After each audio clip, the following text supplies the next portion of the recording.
inalienável a liberdade de consciência e de crença, sendo assegurado o livre exercício dos cultos religiosos e garantida na forma da lei a proteção aos locais de culto e suas liturgias. Esse é o inciso 6 do artigo 5º da nossa Constituição Federal.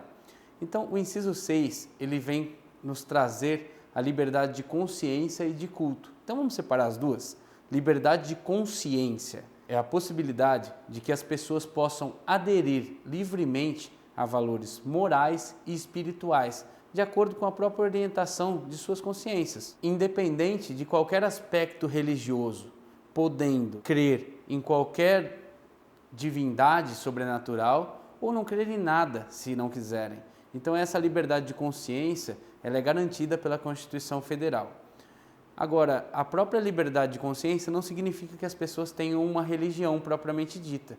Há muitas pessoas religiosas não praticantes daquela religião.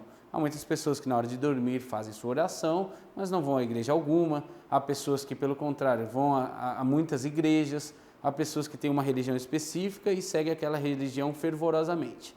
E a Constituição prevê que devemos respeitar a todas, sem distinção.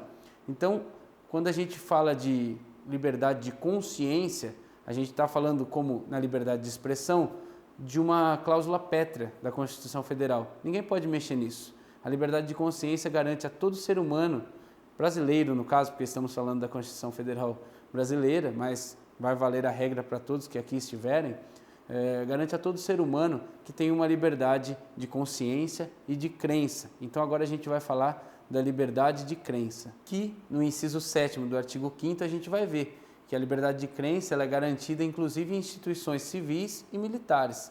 Então você tem lá na instituição militar, por exemplo, a prestação de assistência religiosa, garantida pelo inciso 7 do artigo 5º da Constituição. Então a gente falou de liberdade de consciência, de liberdade de crença, e agora a gente vai falar de uma possibilidade garantida pela Constituição, por esse inciso, como vocês viram, que é a liberdade de culto, que é uma das formas de expressão da liberdade de crença, sendo garantido que se exerça essa liberdade, essa possibilidade, em locais abertos, em locais específicos, em locais públicos. Então a Constituição garante que todas as pessoas possam exercer a sua liberdade de crença, de culto, a liberdade de consciência. Todas as pessoas têm essas garantias para ser o que a sua própria orientação, a sua moral, a sua ética, a sua consciência, a sua espiritualidade ou a não espiritualidade lhes possibilita. Então a gente tem a possibilidade do exercício da liberdade de culto, inclusive em templos. E esses templos alguns podem ser igrejas, outros podem ter qualquer outro formato aí, dependendo da religião. Em regra, no Brasil, que tem uma tradição religiosa, uma tradição cristã, exerce-se essa liberdade de culto em igrejas, vez ou outra em praça pública.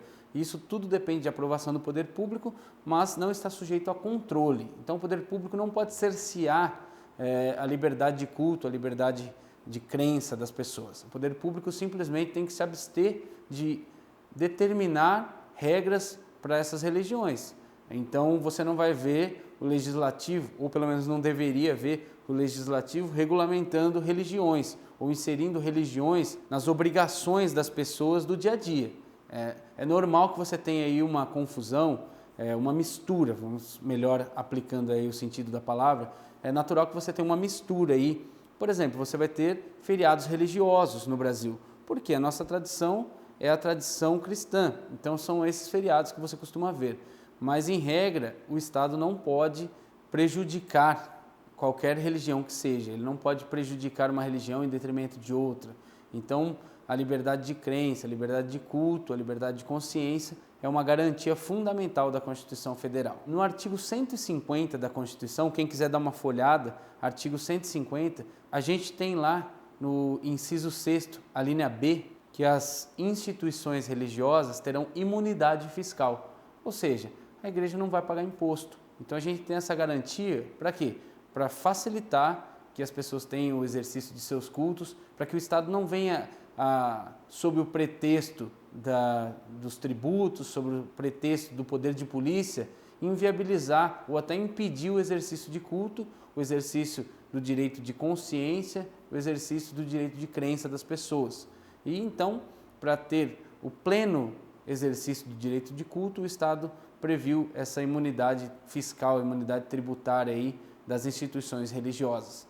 Mas o artigo 150 vai ficar lá para frente. Por enquanto a gente fica aqui no artigo 5º, nos incisos que ainda são longos e vamos ter vários. Por isso que esse vídeo tem que ser curto e a gente vai para o próximo. Então eu vou me despedir por aqui e encerrar esse daqui. Valeu, falou!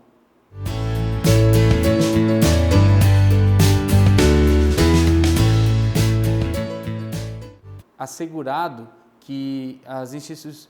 Eita. E a gente vai para o próximo logo mais. Você pode já clicar aí. Não, esse é o inciso 6 da nossa...